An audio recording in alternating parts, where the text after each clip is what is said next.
ഇന്ന് നമ്മൾ നോക്കാൻ പോണത് technician grade 2 refrigeration mechanic Kerala PSCയുടെ 212/2015 ക്വസ്റ്റ്യൻ പേപ്പറാണ്. നമ്മുടെ ട്രേഡ്സ്മാനും JIRSക്കൊക്കെ വളരെ യൂസ്ഫുൾ ആയിട്ടുള്ള ക്വസ്റ്റ്യൻ പേപ്പറാണ്. അപ്പോൾ നമുക്ക് നേരെ സമയം കളയാതെ വീഡിയോയിലേക്ക് പോകാം. ഒന്നാമത്തെ ചോദ്യം, ഡ്രൈ ഐസ് എന്ന് പറഞ്ഞു കഴിഞ്ഞാൽ എന്താണെന്ന് ചോദിക്കുന്നത്. അമോണിയ ആണോ, കാർബൺ മോണോക്സൈഡ് ആണോ, വാട്ടർ ആണോ, അതോ CO2 ആണോ? കാർബൺ മോണോക്സൈഡ് എന്നൊക്കെ കേൾക്കുമ്പോൾ നമുക്ക് ഡൗട്ട് വരും. പക്ഷെ ഡ്രൈ ഐസ് എന്ന് പറഞ്ഞു കഴിഞ്ഞാൽ സോൾഡിഫൈഡ് കാർബൺ ഡൈ ഓക്സൈഡ് ആണ്. ഓപ്ഷൻ ഡി ആണ് ആൻസർ. രണ്ടാമത്തെ ചോദ്യം, which type condensers are commonly use in water coolers? Water കൂളറിൽ നമ്മൾ ഉപയോഗിക്കുന്നത് ഫോഴ്സ്ഡ് ഡ്രാഫ്റ്റ് ആയിട്ടുള്ള, അതായത് ഫാൻ ഉപയോഗിച്ച് തണുപ്പിക്കുന്ന കണ്ടൻസർ ട്യൂബാണ്. ഇനി മൂന്നാമത്തെ, the weight of hydrocarbon charged to system for drop in conversion from CFC12 to hydrocarbon. നമ്മളെ കയ്യിൽ ഒരു പഴയ സിസ്റ്റം ഉണ്ടായിരുന്നു. ആ AC സിസ്റ്റത്തിൽ അല്ലെങ്കിൽ റെഫ്രിജറേഷൻ സിസ്റ്റത്തിൽ CFC12 R12 ആയിരുന്നു ഉപയോഗിച്ചിരുന്നത്. അതിനെ നമ്മൾ അപ്ഗ്രേഡ് ചെയ്തിട്ട് HCലേക്ക് മാറ്റിയപ്പോൾ എത്രത്തോളം വെയിറ്റ് നമ്മൾ ആ ഡ്രോപ്പിലേക്ക് വേണ്ടിയിട്ട് ആഡ് ചെയ്യണമെന്ന് ചോദിക്കുന്നത്. 40% 140%, 100% മതിയോ, അത് 60%? എത്രത്തോളം ആഡ് ചെയ്യണം എന്നാട്ടോ, ആ ഡ്രോപ്പിന് വേണ്ടി ആഡ് ചെയ്യണം എന്നാണ്. അപ്പൊ എന്തായാലും 100%ന്റെ അടിയിലാവില്ലേ? മൂന്നാമത്തെ ഉത്തരം എന്താ? 40%തോളം നമ്മൾ എന്ത് ചെയ്യണം? ആഡ് ചെയ്യണം. CFC12 hydrocarbon വേണ്ടിയിട്ടാട്ടോ. ക്വസ്റ്റ്യൻ നല്ലോണം മനസ്സിലാക്കണേ. പഴയ സിസ്റ്റത്തിൽ നിന്ന് HCലേക്ക് മാറ്റുമ്പോൾ 40% CFC12 ആണെങ്കിൽ നമ്മൾ എന്ത് ചെയ്യണം? അഡീഷണൽ ആയിട്ട് ആഡ് ചെയ്യണം. നാലാമത്തെ ചോദ്യം, the ball bearings of electrical motors are lubricated by? നമ്മുടെ മോട്ടോഴ്സിലെ ബാൾ ബിയറിംഗ് എങ്ങനെയാണ് ലൂബ്രിക്കേറ്റ് ചെയ്യാം? എല്ലാവരും ബിയറിംഗ് കണ്ടിട്ടുണ്ടാവില്ലേ? എങ്ങനെ? ഗ്രീസ് വഴിയാണ് എന്ത് ചെയ്യുക? ലൂബ്രിക്കേറ്റ് ചെയ്യുക. അഞ്ചാമത്തെ ചോദ്യം, the compound which controls the flow of refrigerant to the evaporator is called? റെഫ്രിജറന്റിന്റെ ഇവാപറേറ്ററിലേക്കുള്ള ഒഴുക്കിനെ കൺട്രോൾ ചെയ്യുന്ന ആ കമ്പൗണ്ട് ഏതാണെന്ന് ചോദിക്കുന്നത്. സോളിനോയിഡ് വാൽവ് ആണോ, തെർമോസ്റ്റാറ്റ് ആണോ, ഡ്രയർ ആണോ, എക്സ്പാൻഷൻ വാൽവ് ആണോ? സിമ്പിൾ, പ്രധാനപ്പെട്ട കമ്പൗണ്ടിൽ ഒന്ന് തന്നെയാണ് അല്ലേ? അഞ്ചാമത്തെ എന്താ ഉത്തരം വരിക? എക്സ്പാൻഷൻ വാൽവ് ആണ് ഉത്തരം വരിക, അല്ലെങ്കിൽ എക്സ്പാൻഷൻ ഡിവൈസസ് ആണ് ഉത്തരം വരിക. ആറാമത്തെ ചോദ്യം, dehydrator installed in the dehydrator, അതായത് ആ വാട്ടർ വേപ്പറിനെ ഒഴിവാക്കാൻ വേണ്ടിയിട്ട് നമ്മൾ ഡീഹൈഡ്രേറ്റർ എന്നുള്ള കമ്പൗണ്ട് എവിടെയാണ് ഇൻസ്റ്റാൾ ചെയ്യുക? സെഷൻ ലൈനിലാണോ, ഡിസ്ചാർജ് ലൈനിലാണോ, കാപ്പില്ലറി ലൈനിലാണോ, ലിക്വിഡ് ലൈനിലാണോ? നമുക്കറിയാം, റിപ്പീറ്റ് ചെയ്ത് ചോദിക്കുന്ന ചോദ്യമാണ് എന്ത്? ലിക്വിഡ് ലൈനിലാണ് നമ്മൾ ഡീഹൈഡ്രേറ്റർ ഇൻസ്റ്റാൾ ചെയ്യുക. ഏഴാം ചോദ്യം, the idea of pulse tube originated from the Gifford is in? ഈ പൾസ് ട്യൂബ് എന്നുള്ള ഐഡിയ എപ്പോഴാണ്, ഏത് വർഷത്തിലാണ് ഒറിജിനേറ്റ് ചെയ്തത്? ഏതാണ്? ഇതൊക്കെ ഒരു റാങ്ക് മേക്കിംഗ് ക്വസ്റ്റ്യൻ ആട്ടോ. രണ്ടാമത്തെ 1961 ഈ പൾസ് ട്യൂബ് എന്ന് പറയുന്ന ഐഡിയ ഇൻട്രൊഡ്യൂസ് ആയത്. 1961 ഒരു റാങ്ക് മേക്കിംഗ് ക്വസ്റ്റ്യൻ ആണ് കേട്ടോ. അഷർ എന്ന് പറഞ്ഞു കഴിഞ്ഞാൽ എപ്പോഴും റിപ്പീറ്റ് ചെയ്യുന്നത് എന്താ? American society of heating, ventilation and air conditioning engineers എന്നല്ലേ? American society of heating, refrigerating and air conditioning engineers. ഏതായിരിക്കും? ഫസ്റ്റ് തന്നെ ഏതന്നെ കേട്ടോ. ശരി, ഇവിടെ എന്താ? അസോസിയേഷൻ സ്റ്റേറ്റ്സ് അല്ല, അമേരിക്ക എന്നാണ് കേട്ടോ ആദ്യം വരിക. അമേരിക്കൻ സൊസൈറ്റി ഹാവിംഗ് വരില്ല, ഹാർംഫുൾ ഒന്നും വരില്ല. ഓക്കെ ആണോ? പിന്നെ എർത്ത് എന്ന് വരില്ല, പിന്നെ heating, air conditioning engineers, air conditioning. അപ്പോൾ ഇത്രയും കീവേഡ് വെച്ചിട്ട് നമുക്ക് എന്ത് ചെയ്യാം? ഡിലീറ്റ് ചെയ്യുക, അല്ലെങ്കിൽ ഫസ്റ്റ് തന്നെ നമുക്ക് വായിക്കുമ്പോൾ തന്നെ ശരിയാണെന്ന് തോന്നും. ഇനി ഒമ്പതാമത്തെ ചോദ്യം, refrigeration is the process of heating. ഹീറ്റിനെ റിമൂവ് ചെയ്യുന്ന പ്രോസസ് ആണോ, ആഡ് ചെയ്യുന്ന പ്രോസസ് ആണോ, ലോവർ ചെയ്യുന്നതാണോ, ട്രാൻസ്ഫർ ചെയ്യുന്ന പ്രോസസ് ആണോ? റെഫ്രിജറേഷൻ എന്ന് പറഞ്ഞു കഴിഞ്ഞാൽ നമ്മൾ എന്താ ചെയ്യുന്നത്? ഹീറ്റിനെ എന്താ ചെയ്യുന്നത്? ട്രാൻസ്ഫർ ചെയ്യല്ലേ ചെയ്യുന്നത് അല്ലേ? ഹീറ്റിനെ ട്രാൻസ്ഫർ ചെയ്യുന്ന പ്രോസസ് ആണ് റെഫ്രിജറേഷൻ എന്ന് പറഞ്ഞാൽ കേട്ടോ. ഇനി പത്താമത്തെ, ഓട്ടോ ഡീഫ്രോസ്റ്റ് ഓപ്പറേറ്റഡ് ബൈ? നമ്മളെ ഇവാപറേറ്റർ കോയിൽ ഫ്രോസ്റ്റ് ഉണ്ടാകുമ്പോൾ അതിനെ ഓട്ടോമാറ്റിക് ആയിട്ട് ഡീഫ്രോസ്റ്റ് ആക്കുന്ന ഒരു കമ്പൗണ്ട് ഈ കൊടുത്തിട്ടുണ്ടെങ്കിൽ ഏതാണെന്നാ? ഇവാപറേറ്റർ ഫാൻ ആണോ, അതോ തെർമോസ്റ്റാറ്റ് ആണോ, ഹീറ്റിംഗ് എലമെന്റ് ആണോ, ടൈമർ സ്വിച്ച് ആണോ? പത്താമത്തെ ചോദ്യം, നമുക്കറിയാലോ ടൈമർ ആണ് നമ്മൾ ഉപയോഗിക്കുക അല്ലേ? ഇത്ര സമയം കഴിഞ്ഞാൽ ഓട്ടോ ഡീഫ്രോസ്റ്റ് ആണെങ്കിൽ ടൈമർ സ്വിച്ച് ആണ് ഓട്ടോ ഡീഫ്രോസ്റ്റിനെ ഓപ്പറേറ്റ് ചെയ്യുക. 11th ചോദ്യം, rectifiers are used to convert എന്താ? AC ടു DC അല്ലേ? 11C ആണ് ആൻസർ. ഇനി 12ാമത്തെ ചോദ്യം, normal drinking water's temperature is? നമ്മൾ നോർമലി ഉപയോഗിക്കുന്ന കുടിവെള്ളത്തിന്റെ ടെമ്പറേച്ചർ എത്രയാണെന്ന് ചോദിക്കുന്നത്. 12ാമത്തെ ചോദ്യം, നമുക്ക് 10 ഡിഗ്രി സെൽഷ്യസ് ആണ് വരിക. സിവിലിന്റെ ഒക്കെ എക്സാമിന് സ്ഥിരമായിട്ട് ചോദിക്കുന്ന ഒരു ചോദ്യം കേട്ടോ ഈ 12ാമത്തെ എക്സാം.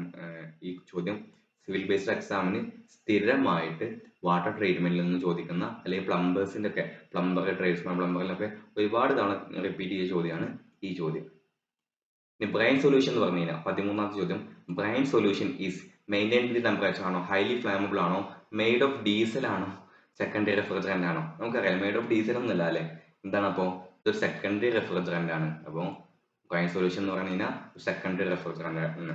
14ാമത്തെ ചോദ്യം, if the fan blades are cracked, നമ്മുടെ ഫാൻ ബ്ലേഡ് പൊട്ടിക്കഴിഞ്ഞു കഴിഞ്ഞാൽ നമ്മൾ എന്ത് മാത്രമേ ചെയ്യാൻ പറ്റുള്ളൂ? ചേഞ്ച് ദി ബ്ലേഡ് ചേഞ്ച് ചെയ്യലാണ് ഒരു യഥാർത്ഥ ഒരു എന്താ പറയുക, നമ്മള് കോസ് ആൻഡ് റെമഡി എന്നുണ്ടല്ലോ, യഥാർത്ഥ റെമഡി ആയിട്ട് ആ ബ്ലേഡ് ചേഞ്ച് ചെയ്യൽ മാത്രമേ ഉള്ളൂ നല്ലൊരു പരിഹാരം. 15ാമത്തെ ചോദ്യം, പുവർ കംപ്രഷൻ, കംപ്രസറിൽ നല്ലോണം കംപ്രഷൻ കുറവാണെന്നുണ്ടെങ്കിൽ അതിന്റെ കാരണം എന്താണെന്ന് ചോദിച്ചിട്ടുണ്ടെങ്കിൽ അതിന്റെ ലീഡ്സ് ലീക്ക് ആവുകൊണ്ടാണ് അതിന്റെ കംപ്രഷൻ വളരെ കുറയുന്നത്. ഈ 16ാമത്തെ ചോദ്യം, the chemical formula of water, വാട്ടറിന്റെ കെമിക്കൽ ഫോർമുല എന്താ? H2O. 16ാമത്തെ ആൻസർ എന്താ? C ആണ്. 17ാമത്തെ ചോദ്യം, environmentally friendly refrigerant R134A is used in new generation domestic refrigerators. Is chemical formula, അതായത് സിമ്പിൾ ആയിട്ട് ചോദ്യത്രേ ഉള്ളൂ. R134A നമ്മുടെ വാഹനത്തിലൊക്കെ ഉപയോഗിക്കുന്ന ടെട്രാഫ്ലൂറോ ഈഥൈൻ മീഥൈൻ എന്നൊക്കെ നമ്മൾ പഠിച്ചില്ലേ, അതിന്റെ കെമിക്കൽ ഫോർമുല എന്താണെന്ന് ചോദിച്ചിരുന്നത്. ഇതാടോ ടെട്രാഫ്ലൂറോ എന്ന് പറയുമ്പോൾ തന്നെ എന്തുണ്ട്? അതിൽ 4 ഫ്ലൂറിനാറ്റം ഉണ്ട്. ഇതിൽ 3 എണ്ണം ഉള്ളൂ, ഇതിൽ 2 എണ്ണം ഉള്ളൂ, ഇതിൽ 4 ഉണ്ട്. അപ്പൊ ഇതും ഈ ഓപ്ഷൻ ഒന്ന് എടുക്കുക. ഇനി C2Cl2 അല്ല, ഇവിടെ ഹൈഡ്രജന്റെ ആറ്റം ഉണ്ടാവും. അപ്പോ ഓപ്ഷൻ ഡി തന്നെയാണ് ആൻസർ. ഡി ആണ്, C2H2F4. ടെട്രാഫ്ലൂറോ ഈഥൈൻ എന്ന് വിളിക്കാം നമ്മൾ, ഈഥൈൻ കേട്ടോ. 18ാമത്തെ ചോദ്യം, actually the compressor has 2 jobs. Okay, one is compressing the refrigerant vapors and the other is, ഒന്നെന്താണ് നമ്മൾ കംപ്രസ് ചെയ്യാണ്, മറ്റേന്താ സർക്കുലേറ്റ് ചെയ്യല്ലേ, റെഫ്രിജറന്റിന്റെ സിസ്റ്റം മുഴുവൻ സർക്കുലേറ്റ് ചെയ്യാണ്. അപ്പൊ 18ാമത്തെ ചോദ്യത്തിന്റെ ഉത്തരം എന്താ? ബി ആണ്. 19, refrigeration doors is pulled closed by, നമ്മുടെ ഫ്രിഡ്ജിന്റെ ഒക്കെ ഡോറുകൾ എങ്ങനെയാണ് ക്ലോസ് ചെയ്യുക? മാഗ്നറ്റിക് ഗ്യാസ്കറ്റ് ആണോ, സ്പ്രിംഗ് ടെൻഷനോ? സ്പ്രിംഗ് നമ്മളവിടെ കണ്ടിട്ടില്ലല്ലോ. ഗ്രാവിറ്റേഷണൽ ഫോഴ്സ് ആണെങ്കിൽ എന്ത് ചെയ്യണം? അങ്ങനെ വെർട്ടിക്കൽ ആയിട്ട് നമ്മൾ വെക്കണ്ടേ. സ്ലാൻഡിംഗ് ലെവൽ ആണോ, മാഗ്നറ്റിക് ഗ്യാസ്കറ്റ് ആണോ? A or D? ഇത് രണ്ടും ഇതിൽ കൺഫ്യൂഷൻ ആയിട്ട് ഉണ്ടാവുള്ളൂ. എന്താ? ഒബ്വിയസ്ലി മാഗ്നറ്റിക് ഗ്യാസ്കറ്റ് ആണ് നമ്മൾ അവിടെ ഉപയോഗിക്കുക. ഇനി 20ാമത്തെ ചോദ്യം, the 5 micron filters is named as, 5 അല്ല കേട്ടോ, ഫൈൻ ആയിരിക്കും. 5 മൈക്രോൺ, സോറി 5 മൈക്രോൺ, അതായത് ആ സീവിന്റെ വലിപ്പത്തിൽ 5 മൈക്രോൺ എന്ന് വിളിക്കുമല്ലോ, അത്രത്തോളം ചെറുതാണെങ്കിൽ നമ്മൾ അതിന് എന്ത് വിളിക്കും? ബാഗ് ഫിൽറ്റർ എന്നാണോ, റഫ് ഫിൽറ്റർ എന്നാണോ, കാച്ചാൽ ഫിൽറ്റർ എന്നാണോ, ഫൈൻ ഫിൽറ്റർ എന്നാണോ? അതിനെ നമ്മൾ എന്ത് വിളിക്കും? അതിനെ ഫൈൻ ഫിൽറ്റർ എന്ന് വിളിക്കും കേട്ടോ. അതായത് ആ മൈക്രോണിന്റെ സീവിന്റെ സൈസ് നോക്കി വെക്കുക. 5 മൈക്രോൺ ആണെങ്കിൽ നമ്മൾ എന്തിനു വിളിക്കും? ഫൈൻ ഫിൽറ്റർ എന്ന് വിളിക്കും. 20 ഡി ആണ് answer. 21, the compound which releases the heat from the refrigerant, നമ്മുടെ റെഫ്രിജറന്റിൽ നിന്നും ഹീറ്റ് റിലീസ് ചെയ്യുന്നത് ഇവാപറേറ്റർ കണ്ടൻസർ. ഇതിൽ രണ്ടിൽ നമുക്ക് ഡൗട്ട് വരുള്ളൂ അല്ലെ.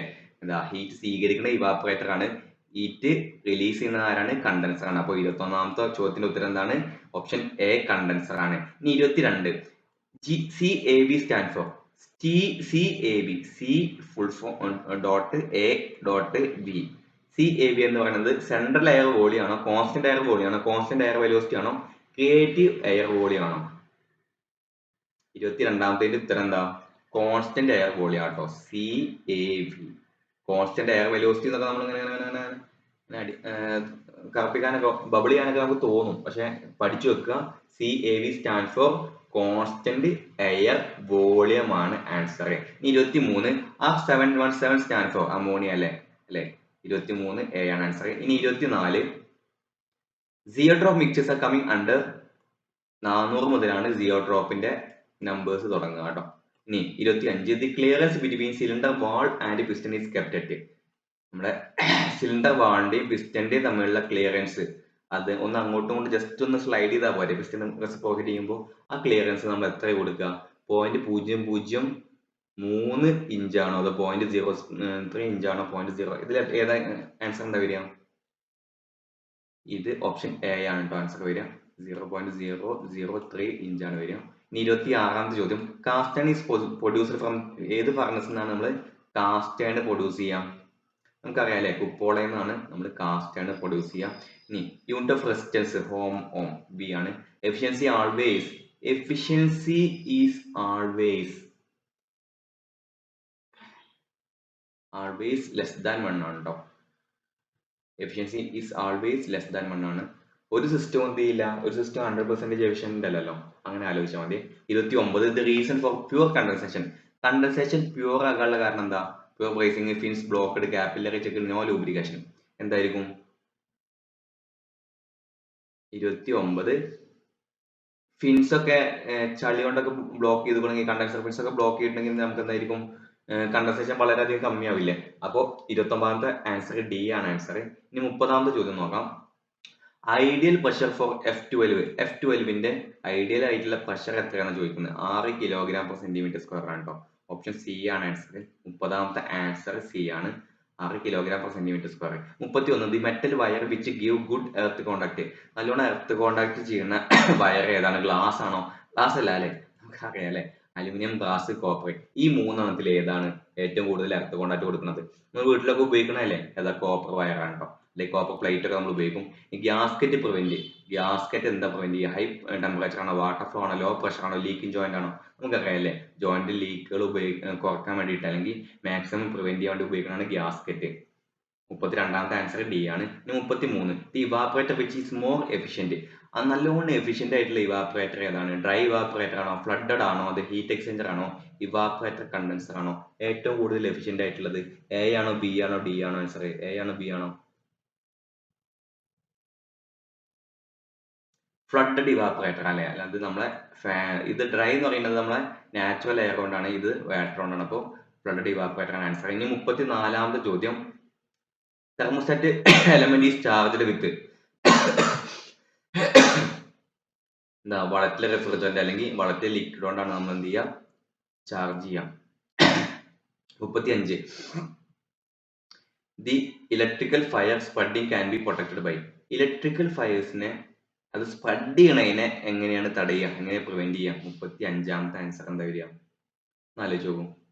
എർത്ത് കണക്ഷൻ കൊണ്ട് അവിടെ കാര്യമില്ല, സാൻഡ് കൊണ്ട് അവിടെ കാര്യമില്ല, ബക്കറ്റ് ഓഫ് വാട്ടർ ഡേഞ്ചറസ് ആണ്, ഫയർ സിമ്പിൾ ചോദ്യം കേട്ടോ. കാരണം എന്താ? ഓപ്ഷൻസിൽ ഫയർ എക്സ്റ്റിംഗ്വിഷർ ഉണ്ട്, അതാണ് ആൻസർ. 36ാമത്തെ ചോദ്യം, and air sample without water vapour is cold. അത് എയർ എടുത്ത് അതിൽ വാട്ടർ വേപ്പറിന്റെ ഒരു അംശം പോലും ഇല്ലാന്നുണ്ടെങ്കിൽ നമ്മൾ അതിന്റെ സാച്ചുറേറ്റഡ് എയർ എന്ന് വിളിക്കുമോ? Cooled, moist, dry air.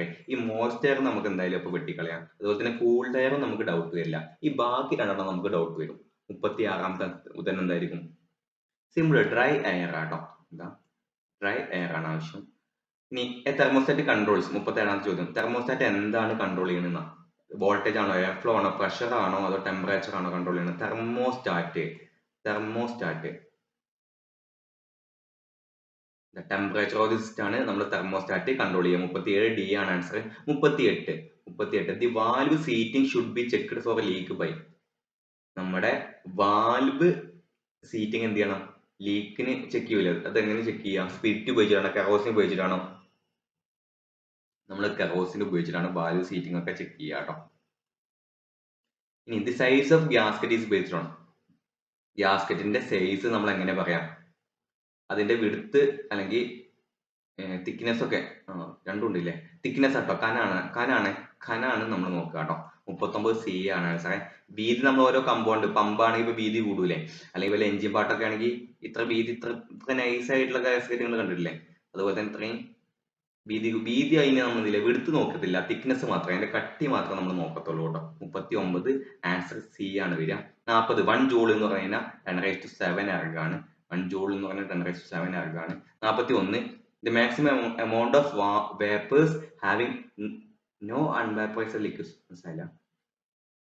The maximum amount of vapors having no unvaporized liquid. Options നോക്കട്ടെ, അപ്പൊ ക്വസ്റ്റ്യൻ മനസ്സിലാവും. സൂപ്പർ ഹീറ്റഡ് വേപ്പർ ആണോ, അൺസാച്ചുറേറ്റഡ് വേപ്പർ ആണോ, സാച്ചുറേറ്റഡ് വേപ്പർ ആണോ, പെർഫെക്റ്റ് ഗ്യാസ് ആണോ? അതായത് ഒന്നും ഇനി അൺവാപ്പറൈസ്ഡ് ആവാനില്ല എന്നുണ്ടെങ്കിൽ നമ്മൾ എന്ത് വിളിക്കും? അതിനെ സാച്ചുറേറ്റഡ് വേപ്പർ എന്ന് വിളിക്കും. ഓപ്ഷൻ ബി ആണ് answer. 42 the given formula π × d² × SnR / 4 cubic inch per minute is used for finding. അത് നമ്മുടെ എഞ്ചിനിലും നമ്മുടെ കംപ്രസറിലൊക്കെ ഉപയോഗിക്കുന്നതാണ്. എന്തിനു വേണ്ടിയിട്ടാ? പിസ്റ്റൺ ഡിസ്പ്ലേസ്മെന്റ് വേണ്ടി ഉപയോഗിക്കുന്നതാണ്. പൈ ഇൻറ്റു ഡി എന്ന് പറഞ്ഞു കഴിഞ്ഞാൽ നമ്മുടെ piston diameter SNR in by 4. ഇനി 43 the refrigerant used for ice പ്ലാന്റിൽ ഏതാ ഉപയോഗിക്കുക നമ്മൾ? 43 അമോണിയാണ് ഉപയോഗിക്കുക. സി ആണ് answer. 44 which device protect our circuit from overflowing current. Overflowing കറണ്ടിന് വേണ്ടി ഉപയോഗിക്കുക, പ്രൊട്ടക്ട് ചെയ്യാനുള്ള ഉപയോഗിക്കുക. ഓപ്ഷൻസ് നോക്കി നോക്കൂ, എന്തെങ്കിലും ഡൗട്ട് ഉണ്ടോ നോക്കി നോക്കൂ.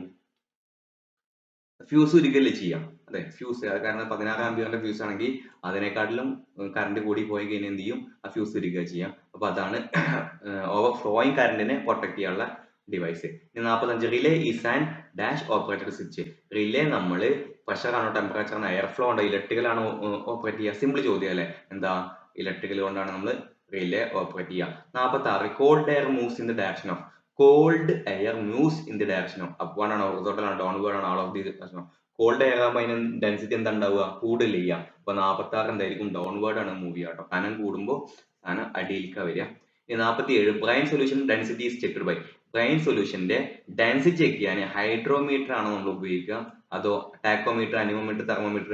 എന്തായിരിക്കും ഉത്തരം? എന്തായിരിക്കും? 47 ഹൈഡ്രോമീറ്റർ തന്നെ കേട്ടോ. ഇനി ഈ 48 if the solenoid valve has a mechanical problem. Solenoid വാൽവിന് മെക്കാനിക്കൽ പ്രോബ്ലം ഉണ്ടെങ്കിൽ അതിന്റെ പ്ലഞ്ചർ സർവീസ് ചെയ്യണോ, ടോപ്പ് കവർ മാത്രം റീപ്ലേസ് ചെയ്താൽ മതിയോ, അതോ ചേഞ്ച് ദി കോയിൽ ആണോ, ചേഞ്ച് ദി ഇലക്ട്രിക്കൽ കണക്ഷൻ ആണോ? സോളിനോയിഡ് വാൽവില് മെക്കാനിക്കൽ പ്രോബ്ലം ഉണ്ടെങ്കിൽ നമ്മൾ എന്ത് ചെയ്യണം? ഇലക്ട്രിക്കൽ കണക്ഷന്റെ ചേഞ്ച് ചെയ്യേണ്ട ആവശ്യം ഉണ്ടാവും. ഇത് നമുക്ക് ഡി നമുക്ക് ഒഴിവാക്കാം. 48 എ ആണ് ആൻസർ. പ്ലഞ്ചർ മെക്കാനിക്കൽ പ്രോബ്ലം ആണെങ്കിൽ പ്ലഞ്ചർ നമുക്ക് എന്ത് ചെയ്താൽ മതി? സർവീസ് ചെയ്താൽ മതി. എക്സ്ചേഞ്ച് ദി കോയിൽ അല്ല കേട്ടോ. ഇനി 49 പിസ്റ്റൺ ഈസ് മേഡ് ഓഫ്. എന്തായിരിക്കും? കാസ്റ്റ് അയൺ ആയിരിക്കും കേട്ടോ. പിസ്റ്റൺ കാസ്റ്റ് അയൺ കൊണ്ട് മേഡ് ചെയ്തിട്ടുണ്ടാവും. ഇനി 50ാമത്തെ ചോദ്യം, evaporative condensers cooling medium is. Evaporated കണ്ടൻസറിന്റെ കൂളിംഗ് മീഡിയം എന്തായിരിക്കും? ചില്ലുഡ് വാട്ടർ ആണോ, നാച്ചുറൽ എയർ ആണോ, റെഫ്രിജറന്റ് പേപ്പർ ആണോ, കോമ്പിനേഷൻ ആണോ? ഇവാപറേറ്റീവ് ആയതുകൊണ്ട് തന്നെ 50ാമത്തെ ഉത്തരം combination of air and water ആയിരിക്കും കേട്ടോ. ഇനി 51ാമത്തെ ചോദ്യം, ഇനി the effect of cooling produced by a good installed unit will be. Effect of cooling produced by a good installed യൂണിറ്റിൽ അതിൽ എങ്ങനെയായിരിക്കും ആ കൂളിംഗ് പ്രൊഡ്യൂസ് ചെയ്യുന്നത്? മാക്സിമം ആയിരിക്കോ, മിനിമം ആയിരിക്കോ, ഇന്റർമീഡിയറ്റ് ആയിരിക്കോ, പൂവർ ആയിരിക്കോ? ജസ്റ്റ് ഒന്ന് ആലോചിക്കുന്ന ചോദ്യമായിട്ടോ. എന്തായിരിക്കും? മാക്സിമം ആയിരിക്കും കേട്ടോ. ഇവിടുത്തെ കൂളിംഗ് ഇൻസ്റ്റാൾ ചെയ്ത് നല്ല എഫക്ട് ഉണ്ടാവും. 52 in a refrigeration system frost start from capillary due to. കാപ്പില്ലറിയിൽ ഫ്രോസ്റ്റ് തുടങ്ങുകയാണ്, കാരണം എന്തുകൊണ്ടാണ്? ഓയിൽ ആണോ, അതോ ഗ്യാസ് ക്വാണ്ടിറ്റീസ് ലെസ് ആയതുകൊണ്ട് ഫ്രോസ്റ്റ് ഉണ്ടാവുമോ, കംപ്രസർ ഹാസ് പ്യൂർ പമ്പിംഗ് ആണോ, ഡ്രൈ ഫിൽട്ടർ പാർഷ്യലി ബ്ലോക്ക്ഡ് ആണോ? ഡ്രൈ ഫിൽട്ടർ പാർഷ്യലി ബ്ലോക്ക്ഡ് ആണെങ്കിൽ എന്ത് ചെയ്യും? അവിടെ ഫ്രോസ്റ്റ് ഉണ്ടാവും കേട്ടോ. കാപ്പിലറി ട്യൂബിൽ ഫ്രോസ്റ്റ് ഉണ്ടാവും. ഇനി 53ാമത്തെ ചോദ്യം, starting capacitor is employed to increase. Starting capacitor winding life increase ചെയ്യാനോ, അതോ റണ്ണിംഗ് പെർഫോമൻസ് ഇൻക്രീസ് ചെയ്യാനാണോ, അതോ മോട്ടോർ ടോർക്കും പവർ ഫാക്ടർ ഇൻക്രീസ് ചെയ്യാനോ, അതോ ലൈഫ് ഓഫ് മോട്ടർ ഇൻക്രീസ് ചെയ്യാനാണോ? എന്തിനു വേണ്ടിയിട്ടാണ് സ്റ്റാർട്ടിംഗ് കപ്പാസിറ്റർ നമ്മൾ ഉപയോഗിക്കുക? 53 മോട്ടോർ ടോർക്കും പവർ ഫാക്ടറും ഇൻക്രീസ് ചെയ്യാനാണ് കേട്ടോ. 54 HFC should not vent to atmosphere because of. HFC നമ്മൾ അന്തരീക്ഷത്തിലേക്ക് തുറന്നു വിടരുത്, കാരണം എന്തുകൊണ്ടാണ്? ഇനി ഗ്ലോബൽ വാർമിംഗ് പൊട്ടൻഷ്യൽ വളരെയധികം കൂടുതലാണ്, ഉയർന്ന വാല്യൂ ആണ്. 55 the valve lifting capacity control lift the. Valve lifting capacity control എന്തിനാണ് ലിഫ്റ്റ് ചെയ്യുക? സോളിനോയിഡ് വാൽവിനാണോ, സക്ഷൻ വാൽവിനാണോ, സർവീസ് വാൽവിനാണോ, പിസ്റ്റൺ ആണോ? പിസ്റ്റൺ എന്തായാലും അല്ല അല്ലെ. എന്തായിരിക്കും? നമ്മുടെ സക്ഷൻ വാൽവിനെയാണ് valve lifting capacity control lift ചെയ്യുക. നമ്മൾ അറിയില്ല, കപ്പാസിറ്റി കൺട്രോൾ എന്ന് വരുന്ന ടോപ്പിക് ആട്ടോ. അതിൽ 56ാമത്തെ ചോദ്യം, at which point the degree Celsius scale and degree Fahrenheit scale will be same. നമുക്കറിയാലോ ഫോർമുല, നമുക്കറിയാലോ C/9 degree Celsius into 9/5 plus 32 എന്താവും? പ്ലസ് 32 ആണ് നമുക്ക് ഡിഗ്രി ഫാരൻഹീറ്റ് തരിക. അതിൽ നമ്മൾ 40 ചെയ്ത് നോക്കിയാൽ ഈക്വൽ ആയിട്ട് വരില്ല, 60 ചെയ്ത് നോക്കിയാൽ വരില്ല, 0 ചെയ്ത് നോക്കിയാൽ വരില്ല, -40 ചെയ്ത് നമുക്ക് എന്ത് ചെയ്യും? സമത്തിന്റെ ഇപ്പുറത്തും അപ്പുറത്തും നമുക്ക് -40 തന്നെ കിട്ടും കേട്ടോ. 57 the chemical formula of R12. R12ന്റെ കെമിക്കൽ ഫോർമുല എന്താണെന്ന് ചോദിക്കുന്നത്. നമുക്ക് അറിയാം, CCl2F2 ആണ് അല്ലെ. ഡൈഫ്ലൂറോ മീഥൈൻ ആണ് R12ന്റെ കെമിക്കൽ ഫോർമുല. ഇനി അങ്ങനെ ചോദിക്കാം കേട്ടോ. 58 which one of the following is the cause of high head pressure. High head പ്രഷറിന് കാരണമായിട്ട് എന്താണ് ഇതിൽ കൊടുത്തിട്ടുണ്ട്? ഐറിസ് ഇൻഡിസ്റ്റ് ആണോ, ഷോർട്ടേജ് ഓഫ് റെഫ്രിജറന്റ് ആണോ, ഓയിൽ ഇൻ ദി ഇവാപ്പറേറ്റർ ആണോ, മോയ്സ്ചർ ലിസ്റ്റ് ആണോ? ഇങ്ങനെയാണ് ഹൈ ഹെഡ് പ്രഷർ എപ്പോഴാണ് വരിക? നമ്മളെ സിസ്റ്റത്തിൽ എയർ കയറി കഴിഞ്ഞാൽ എന്ത് വരും? ഹൈ ഹെഡ് പ്രഷർ വരും കേട്ടോ. ഇനി 59ാമത്തെ ചോദ്യം, which one of the following is not a refrigerant control device? Refrigerant control ചെയ്യാൻ വേണ്ടി ഉപയോഗിക്കുന്ന ഡിവൈസ് അല്ലാത്തത് ഏതെന്നാ ചോദിക്കുന്നത്. തെർമോസ്റ്റാറ്റിക് എക്സ്പാൻഷൻ വാൽവ് ഓക്കെയാണ്, capillary tube, low slide fold valve, thermostatic switch. എന്തായിരിക്കും ഉത്തരം? 59 തെർമോസ്റ്റാറ്റിക് സ്വിച്ച് ആയിരിക്കും ഉത്തരം. 60ാമത്തെ ചോദ്യം, in a reciprocating compressor suction and discharge reeds are made of? നമ്മുടെ റെസിപ്രോക്കറ്റിംഗ് കംപ്രസറിൽ സക്ഷനും ഡിസ്ചാർജ് റീഡും എന്തുകൊണ്ടാണ് മെയ്ഡ് ചെയ്തിട്ടുണ്ടാവുക എന്ന് ചോദിക്കുന്നത്. 60ാമത്തെ ആൻസർ എന്താ? സ്പ്രിംഗ് സ്റ്റീൽ കൊണ്ടാണ് അത് മെയ്ഡ് ചെയ്തിട്ടുണ്ടാവുക. എപ്പോഴും ഓപ്പൺ ആവും ക്ലോസും ആവും ചെയ്യുന്നുണ്ട് കേട്ടോ. 61, name the type of compressor used in domestic refrigerator. അല്ലേ, നമ്മൾ വീട്ടിൽ ഉപയോഗിക്കുന്ന റെഫ്രിജറേറ്ററിൽ ഉപയോഗിക്കുന്ന കംപ്രസർ സ്ക്രൂ ആണോ, സീൽഡ് ആണോ, സീൽഡ് ടൈപ്പ് സ്ക്രോൾ ആണോ, സീൽഡ് ടൈപ്പ് റെസിപ്രോക്കറ്റിംഗ്? നമുക്ക് അറിയാം അല്ലേ, ഹെർമെറ്റിക്കലി റെസിപ്രോക്കറ്റിംഗ് ടൈപ്പ് ആണ് ഉപയോഗിക്കുക. ഓപ്ഷൻ ഡി ആണ് ആൻസർ. 62ാമത്തെ ചോദ്യം, liquid refrigerant collect in the lower coil of the condenser and flows through. എങ്ങനെയാണ് ഫ്ലോസ് ചെയ്യാന്ന്? ഇവാപ്പറേറ്റർ കോയിൽ ആണോ, ഹീറ്റ് എക്സ്ചേഞ്ചർ ആണോ, കംപ്രഷൻ സക്ഷൻ ആണോ, കാപ്പിലറി ട്യൂബ് ആണോ? 62 നമുക്ക് അറിയാം അല്ലേ, എന്തായിരിക്കും? നമ്മുടെ കാപ്പിലറി ട്യൂബിലേക്കായിരിക്കും പിന്നെ ഒഴുകുക. 63ാമത്തെ ചോദ്യം, water inlet flow of the water cooler is control by? Inlet flow നമ്മൾ എങ്ങനെയാണ് കൺട്രോൾ ചെയ്യുക? അല്ലെ, വാട്ടർ ഒഴുകണതിനെ നമ്മൾ കൺട്രോൾ ചെയ്യാൻ വേണ്ടി എന്താ ഉപയോഗിക്കാം? നമ്മൾ ഫ്ലോട്ട് വാൽവ് അല്ലേ, ഫ്ലോട്ട് വാൽവ് ആണ് നമ്മൾ അല്ലെ, കുറയുന്നതനുസരിച്ച് കൂടുന്നതനുസരിച്ച് എന്ത് ചെയ്യും? നമ്മൾ ഫ്ലോട്ട് വാൽവ് ആണ് സിമ്പിൾ അറേഞ്ച്മെന്റ് അല്ലെ, സിമ്പിൾ മെക്കാനിസം ആണ്. 64, തെർമോസ്റ്റാറ്റിക് എക്സ്പാൻഷൻ വാൽവ് ഫംഗ്ഷൻ വിത്ത്. തെർമോസ്റ്റാറ്റിക് എക്സ്പാൻഷൻ വാൽവ് ഫംഗ്ഷൻ വിത്ത് എന്നാണ്. എന്തിനെ ഡിപ്പെൻഡ് ചെയ്തിട്ടാണ് ഫംഗ്ഷൻ ചെയ്യുക? നമുക്കറിയാം, സക്ഷൻ ടെമ്പറേച്ചറിനെ ഡിപ്പെൻഡ് ചെയ്യും അതിന്റെ working. 65, excessive frost collection inside the deep freezer. നമ്മുടെ ഡീപ്പ് ഫ്രീസറിൽ എക്സസീവ് ഫ്രോസ്റ്റ് കളക്ഷന് കാരണം, അതിന് എന്താണ് കാരണം എന്നാ? അല്ലെങ്കിൽ അത് ഉണ്ടായി കഴിഞ്ഞാൽ, ഒരുപാട് ഫ്രോസ്റ്റ് ഉണ്ടായി കഴിഞ്ഞാൽ അത് എന്തായി ആക്ട് ചെയ്യും? ലോവർ ഫ്രീസർ ടെമ്പറേച്ചറിന് കാരണമാകുമോ? ഫുഡ് ഉള്ളതിൽ ഫുഡൊക്കെ കേടാൻ കാരണമാകുമോ? മാക്സിമം കൂളിംഗ് നൽകുമോ? അതോ ആക്ട് ആസ് ആൻ ഇൻസുലേഷൻ? നമുക്ക് ഫ്രോസ്റ്റ് ഉണ്ടായി കഴിഞ്ഞാൽ എന്ത് ചെയ്യും? അതിന്റെ ഇൻസുലേഷൻ ആയിട്ട് ആക്ട് ചെയ്തിട്ട് പിന്നീടുള്ള തെർമൽ കോണ്ടാക്ട് എന്ത് ചെയ്യും? വളരെയധികം കുറക്കൂലേ. അപ്പൊ 66ാമത്തെ ചോദ്യം, reason for thermostat not cutout. Thermostat cutout ആവുന്നേ ചെയ്യുന്നില്ല, അതിന്റെ റീസൺ എന്താണെന്ന് ചോദിക്കുന്നത്. നമുക്കറിയാം, തെർമോസ്റ്റാറ്റ് കോണ്ടാക്ട് എന്ത് ഉണ്ടാവും? അത് ഒട്ടി പിടിച്ച് നിന്നിട്ടുണ്ടാവും, വെൽഡഡ് ആയിട്ടുണ്ടാവും. 67ാമത്തെ ചോദ്യം, an object an object with a difference potential axis between it and earth is called. അതായത് ഒരു വയറിന് അതിന്റെ ഭൂമിയുടെ ഇടയിൽ അത്യാവശ്യം പൊട്ടൻഷ്യൽ ഡിഫറൻസ് ഉണ്ടെങ്കിൽ നമ്മൾ എന്ത് വിളിക്കും? അതിനെ ലൈവ് കോണ്ടാക്ട് എന്ന് വിളിക്കും അല്ലെ, കറണ്ട് കൊടുക്കും. അപ്പൊ ആയിക്കൂടെ. 68, the reason of thermostat become defective. Thermostat defective ആകാനുള്ള കാരണം എന്താണെന്ന് ചോദിക്കുന്നത്. മോയ്സ്ചർ ആണോ, അതോ ലാക്ക് ഓഫ് ലൂബ്രിക്കേഷൻ ഓയിൽ ആണോ, അതോ carbon formation in contact point ആണോ, overload potential is not responding ആണോ? നമുക്കറിയാം, കാർബൺ എന്ത് ചെയ്യും? കോണ്ടാക്ട് പോയിന്റിൽ ആയി കഴിഞ്ഞാൽ എന്ത് ചെയ്യും? തെർമോസ്റ്റാറ്റ് എന്ത് ചെയ്യും? ഡിഫക്റ്റീവ് ആകാൻ തുടങ്ങും കേട്ടോ. ഇനി 69, ഇനി freon group condenser tubes are. Freon group condenser tubes aluminium കൊണ്ടാണോ, സ്റ്റീൽ ആണോ, ബ്രാസ് ആണോ, കോപ്പർ ആണോ? ഇത് നമ്മൾ കോപ്പർ കൊണ്ടാട്ടോ മെയ്ഡ് ചെയ്യാം freon group. The cooling capacity, 70ാമത്തെ ചോദ്യം, the cooling capacity of 1 ton refrigerator is. ഇതിന്റെ 1 ടണ്ണിന്റെ ഒരു വേറൊരു യൂണിറ്റ് ചോദിച്ചിരിക്കുക, BTU പെർ ഹവറിലുള്ള യൂണിറ്റ് ചോദിച്ചിരിക്കുക. എന്താ? നമുക്കറിയാം, 12,000 BTU പെർ ഹവറിന് എന്ത് വിളിക്കും? 1 ടൺ ഓഫ് റെഫ്രിജറേഷൻ വിളിക്കും കേട്ടോ. 71, the instrument used for finding the leakage of freon and methyl chloride. ഫിറോണിന്റെയും മീഥൈൽ ക്ലോറൈഡിന്റെയും ലീക്കേജ് കണ്ടുപിടിക്കാൻ വേണ്ടി നമ്മൾ തെർമോസ്റ്റാറ്റ് ആണോ, സൈക്കോമീറ്റർ ആണോ? സൈക്കോമീറ്റർ അല്ല അല്ലെ, ഹാലൈഡ് ടോർച്ച് ആണോ, ഹൈഡ്രോമീറ്റർ ആണോ? എ ആണോ, ബി ആണോ ആൻസർ? 71, ഫിറോണിന്റെയും മീഥൈൽ ക്ലോറൈഡിന്റെയും തെർമോസ്റ്റാറ്റ് നമ്മൾ ലീക്ക് ഡിറ്റക്ട് ചെയ്യാൻ വേണ്ടി ഉപയോഗിക്കുമോ? ഉപയോഗിക്കത്തില്ലല്ലോ. അപ്പൊ 71 എന്താ? ബി ആണ് ആൻസർ കേട്ടോ, സിമ്പിൾ ആണ്. 72, in the following which one is not a part of an oil pressure safety control. Oil pressure safety കൺട്രോളിന്റെ ഭാഗമല്ലാത്തത് bimetallic strip, reset button, contact point, feeler bulb. എന്നായിരിക്കും? ഫീലർ ബൾബ് ആട്ടോ ഇതിന്റെ ഭാഗമല്ലാത്തത് കേട്ടോ. ബൈമെട്രിക് സ്ട്രിപ്പും contact പോയിന്റും reset ബട്ടണും എല്ലാം ഓയിൽ പ്രഷർ സേഫ്റ്റി കൺട്രോളിന്റെ ഭാഗമാണ്. 73, in a fin and tube type air cooled condenser fins are provided. Fins എന്തിനു വേണ്ടിയിട്ടായിരിക്കും ഉണ്ടാവുക? നമുക്കറിയാലേ, increase the heating transaction area, അല്ലെങ്കിൽ നമ്മളെ എക്സ്റ്റെൻഡഡ് സർഫസ് എന്നല്ലേ ഫിന്നി എന്ന് പറഞ്ഞു കഴിഞ്ഞാൽ എന്താ? ഫിന്നി എന്ന് പറഞ്ഞു കഴിഞ്ഞാൽ എക്സ്റ്റെൻഡഡ് സർഫസ് ആണ്. അതുകൊണ്ട് തന്നെ 73ാമത്തെ ഉത്തരം എന്താണ്? സി ആണ്. അതിന്റെ ഏരിയ ഇൻക്രീസ് ചെയ്യാൻ അല്ലെങ്കിൽ റേറ്റ് ഇൻക്രീസ് ചെയ്യാൻ വേണ്ടിയിട്ട് കേട്ടോ. ഈ ട്രാൻസാക്ഷന്റെ ഏരിയയും റേറ്റ് ഒക്കെ ഇൻക്രീസ് ചെയ്യാൻ ആ സർഫസ് ഏരിയ ഒന്ന് കൂട്ടും. അതാണ് ഫിന്നിങ് എന്ന് വിളിക്കുന്നത്. 74 expansion valve is located. Expansion valve എവിടെയാണ് ലൊക്കേറ്റ് ചെയ്യുക നമുക്കറിയാം അല്ലെ, ഇവാപ്പറേറ്ററിന്റെ മുന്നാണ് എക്സ്പാൻഷൻ വാൽവ് ലൊക്കേറ്റ് ചെയ്യുക. 75 what is the expansion LED. LED ഇതെല്ലാവർക്കും അറിയാം അല്ലെ, ലൈറ്റ് എമിറ്റിംഗ് ഡയോഡ് ആണ് കേട്ടോ. ലൈറ്റ് എമിറ്റിംഗ് ഡയോഡ് ആണ്. ഓപ്ഷൻ ബി ആണ് ആൻസർ. ബി ആണ് കേട്ടോ ആൻസർ. ലൈറ്റ് എമിറ്റിംഗ് ഡയോഡ് ആണ്. 76ാമത്തെ ചോദ്യം, capillary tube is used in conventional refrigerator as a. നമ്മളെ കൺവെൻഷണൽ റെഫ്രിജറേറ്ററിൽ കാപ്പിലറി ട്യൂബ് എന്തായിട്ടാണ് ആക്ട് ചെയ്യുക? എന്താ expansion device, control device, meter device. നമ്മൾ ഓപ്ഷൻ എ തന്നെ കാണുമ്പോൾ ചിലപ്പോൾ അത് കറപ്പിക്കും. മൂന്നും വായിച്ചു നോക്കുക. എന്തായിട്ടും ആക്ട് ചെയ്യും. മീറ്റർ ഡിവൈസ് ആയിട്ടും കൺട്രോൾ ഡിവൈസ് ആയിട്ടും എക്സ്പാൻഷൻ ഡിവൈസ് ആയിട്ടും ഒക്കെ എല്ലാം കാപ്പിലറി ട്യൂബ് ആക്ട് ചെയ്യും. ഇനി 77ാമത്തെ ചോദ്യം, CSIR wiring will not have any one of the following. ഇതിൽ CSIR വയറിംഗ് ഏതാണ് ഇല്ലാത്തതെന്ന് ചോദിച്ചിട്ടുണ്ട്. സ്റ്റാർട്ട് കപ്പാസിറ്റർ ആണോ, റിലേ ആണോ, റൺ കപ്പാസിറ്റർ ആണോ, റിലേ പാക്കേജ് അസംബ്ലി ആണോ?